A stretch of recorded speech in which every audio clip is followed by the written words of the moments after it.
Selat Hormuz mungkin cuma terlihat seperti jalur laut kecil di peta, tapi dari sanalah aliran energi dunia bergerak. Ketika wilayah itu memanas, dampaknya gak cuma dirasakan negara-negara besar, tapi juga sampai ke kehidupan kita sehari-hari, dari harga BBM sampai ekonomi global. Makanya, jangan cuma jadi penonton yang scroll lewat. Dunia lagi berubah, dan kita sebagai anak muda harus mulai paham apa yang sebenarnya terjadi, karena di era sekarang, yang unggul bukan cuma yang kuat, tapi yang sadar dan punya wawasan.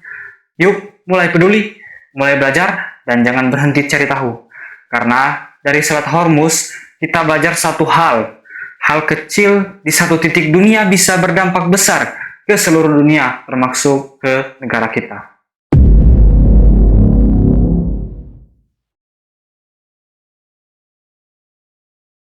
Oke, gengs. Pembahasan kita pada hari ini yaitu Selat Hormuz, yang merupakan salah satu jalur laut paling strategis di dunia. Terletak di Teluk Persia atau Gulf yang memisahkan Oman di selatan dan Iran di utara. Lebarnya sekitar 21 sampai dengan 52 mil laut atau sekitar 39 sampai 96 km. Dengan jalur perairan utama hanya 2 mil laut lebarnya. Selat ini menghubungkan Teluk Persia dengan Teluk Oman dan Samudra Hindia, menjadi pintu gerbang ekspor minyak dari kawasan teluk. Selat Hormuz yang secara geografis membentang antara semenanjung Musandam atau Oman dan pantai selatan Iran telah menjadi arteri perdagangan utama sejak ribuan tahun yang lalu. Lokasinya yang strategis sebagai pintu keluar dari Teluk Persia menuju Samudra Hindia menjadikannya pusat interaksi budaya, ekonomi, dan militer. Periode kuno dan era Islam menandai transformasi selat dari rute lokal menjadi jaringan perdagangan global didorong oleh angin muson dan kemajuan pelayaran. Oke gengs, bagaimana pembahasannya? Mari kita sama-sama menggali masa, memahami dunia melalui fakta sejarah yang ada.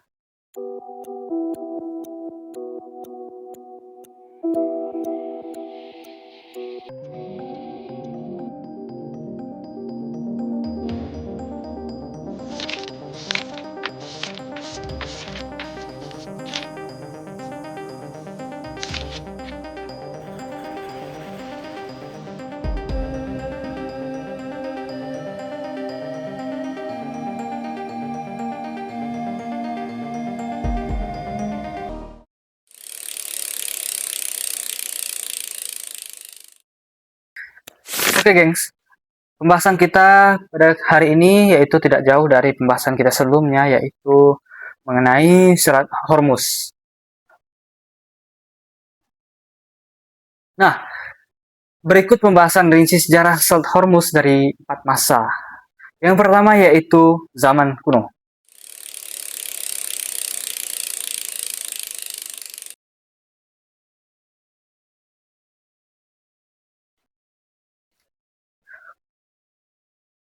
Selat Hormuz pertama kali muncul dalam catatan sejarah sebagai bagian dari rute rempah dan perdagangan mutiara, menghubungkan Mesopotamia, Persia, India, dan bahkan Afrika Timur. Pada masa kekaisaran kuno seperti kekaisaran Persia, baik era Achaemenid maupun Sasania, Selat Hormuz digunakan sebagai jalur vital untuk perdagangan internasional. Kapal-kapal dari India membawa rempah-rempah batu mulia dan kain, sementara dari wilayah Mesopotamia dan Persia dikirimkan logam, tekstil, dan hasil kerajinan. Jalur ini menjadi bagian dari jaringan perdagangan besar yang terhubung dengan jalur sutra, khususnya jalur lautnya. Selain fungsi ekonomi, Selat Hormuz juga memiliki peran militer dan juga politik. Kekuasaan yang mengontrol wilayah ini dapat mengawasi lalu lintas kapal dan melindungi wilayah pesisirnya dari ancaman luar. Dalam konteks ini, kerajaan-kerajaan seperti Persia memanfaatkan selat tersebut untuk memperkuat pertahanan dan menjaga stabilitas wilayahnya. Di samping itu, Selat Hormuz juga menjadi jalur pertukaran budaya.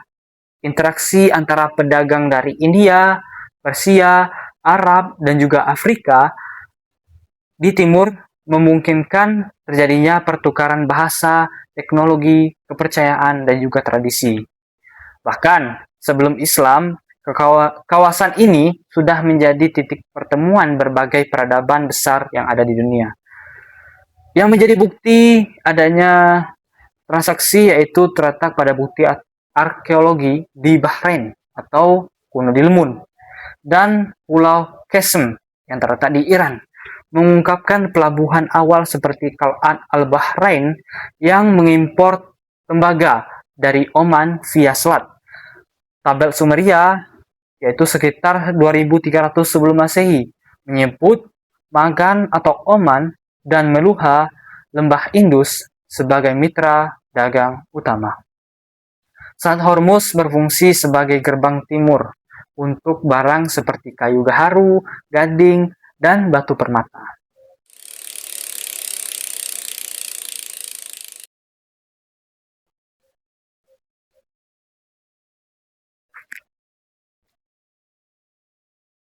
Yang kedua yaitu kekhalifahan pada masa Khulafa Ur-Rasyidin dan juga Umayyah. Lebih tepatnya pada tahun 651 sampai dengan 750 Masehi. Penaklukan oleh Umar bin Khattab, yaitu daerah Oman, sekitar tahun 632 Masehi, dan Muawiyah pertama, yaitu Armada Besar Basra, pada tahun 661 Masehi, mengintegrasikan selat ke Dar al-Islam melalui jihad maritim. Ingat gengs, siapapun yang menguasai jalur maritim yang penting seperti Selat Hormuz, maka dia telah menguasai yang namanya dunia. Selat Hormuz sejak masa awal peradaban Islam memiliki peran yang sangat strategis baik dalam konteks ekonomi, politik maupun militer. Pada masa kekhalifahan Islam awal, selat ini menjadi jalur utama yang menghubungkan wilayah Persia dengan Samudra Hindia. Melalui jalur inilah kapal-kapal dagang dari wilayah Arab, Persia, hingga India dan Asia Tenggara saling terhubung. Selat Hormuz berfungsi sebagai gerbang perdagangan yang memungkinkan distribusi komoditas penting seperti rempah-rempah, sutra, logam mulia, hingga hasil pertanian. Pada masa kekhalifahan, terutama setelah ekspansi Islam ke wilayah Persia, penguasaan terhadap Selat Hormuz memberikan keuntungan besar bagi umat Islam. Mereka tidak hanya menguasai jalur perdagangan darat seperti jalur sutra, tetapi juga jalur laut yang sangat vital. Hal ini memperkuat posisi ekonomi kekhalifahan karena mampu mengontrol arus barang dan memungut pajak dari aktivitas perdagangan yang melintasi wilayah tersebut. Memasuki masa dinasti Umayyah, peran Selat Hormuz semakin berkembang.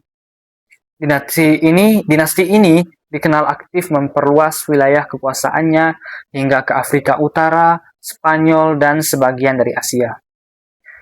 Dalam konteks maritim, Selat Hormuz menjadi titik penting dalam jaringan perdagangan laut yang menghubungkan pusat kekuasaan di Damaskus dengan wilayah timur seperti Irak dan Persia. Selain sebagai jalur perdagangan, selat ini juga berfungsi sebagai jalur militer untuk mobilisasi armada laut guna menjaga stabilitas wilayah dan mengamankan rute perdagangan dari ancaman bajak laut atau kekuatan asing lainnya.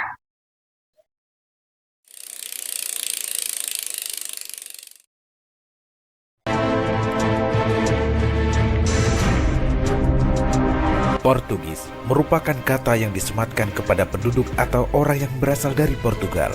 Adalah gengs, bahasan yang ketiga yaitu Portugis pada tahun 1507 sampai 1622. Sebelum memasuki penguasaan yang dilakukan oleh Iran, Portugis sudah menguasai Selat Hormuz terlebih dahulu, yaitu pada masa penjajahan ataupun kolonial berlangsung.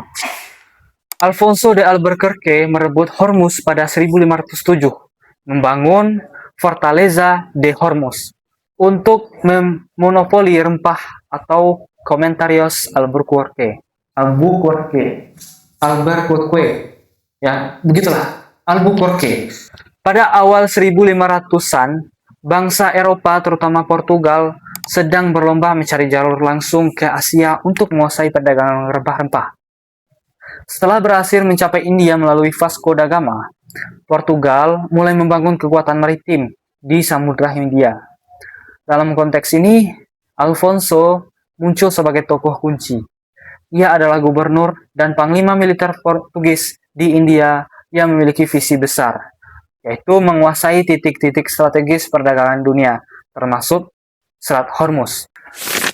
Pada tahun 1507, Albuquerque pertama kalinya menyerang wilayah Hormuz, sebuah kerajaan pelabuhan yang sangat kaya karena mengontrol jalur perdagangan antara Teluk Persia dan juga Samudra Hindia. Serangan ini berhasil memaksa penguasa lokal untuk tunduk, tetapi karena masalah internal pasukannya, Albuquerque belum bisa menguasai wilayah tersebut secara penuh. Baru pada tahun 1515, Albuquerque kembali dengan kekuatan yang lebih besar. Kali ini, ia berhasil menaklukkan Hormuz sepenuhnya dan menjadikannya sebagai benteng serta pusat kekuasaan Portugis di kawasan tersebut. Portugal kemudian membangun benteng kuat untuk mengontrol lalu lintas kapal yang melewati selat. Namun, kekuasaan ini tidak bertahan selamanya. Pada tahun 1622, Portugal akhirnya diusir oleh kerja sama antara Persia dan juga Inggris. Yang saat itu Inggris sedang naik daun ini guys. Inggris sedang memimpin dunia. Bahkan separuh dunia yang memegang Inggris.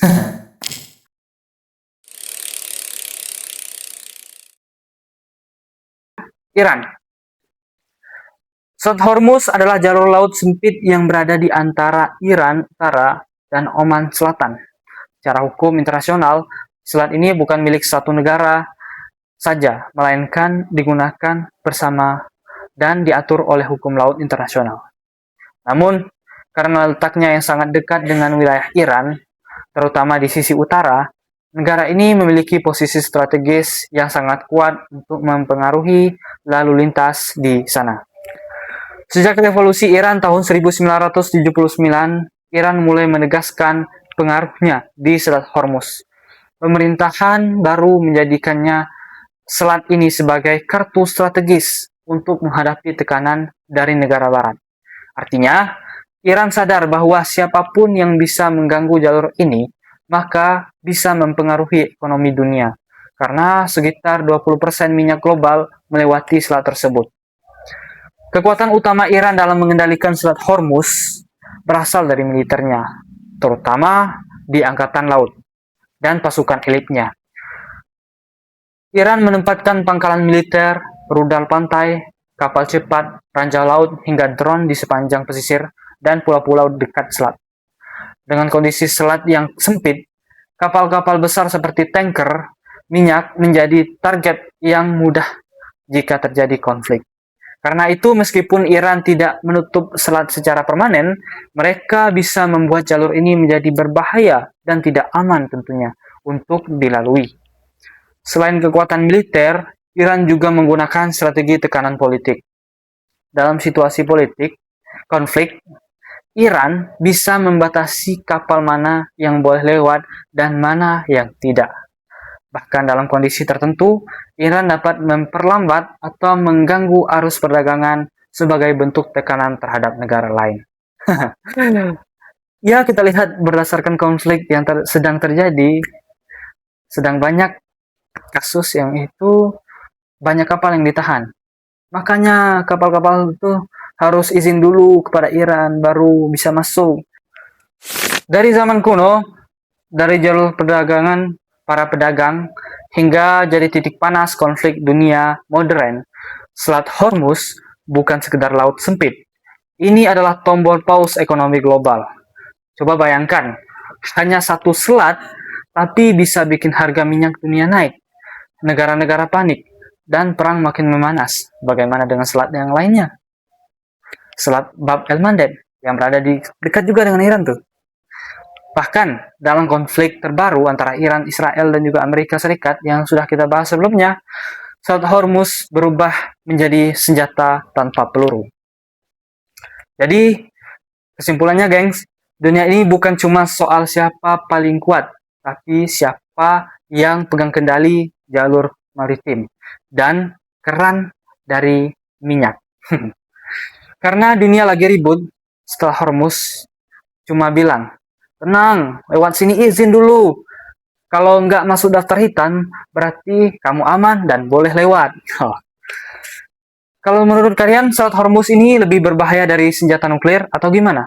Coba tulis komen di kolom komentar. Dan jangan lupa subscribe, karena sejarah dunia masih terus berlanjut.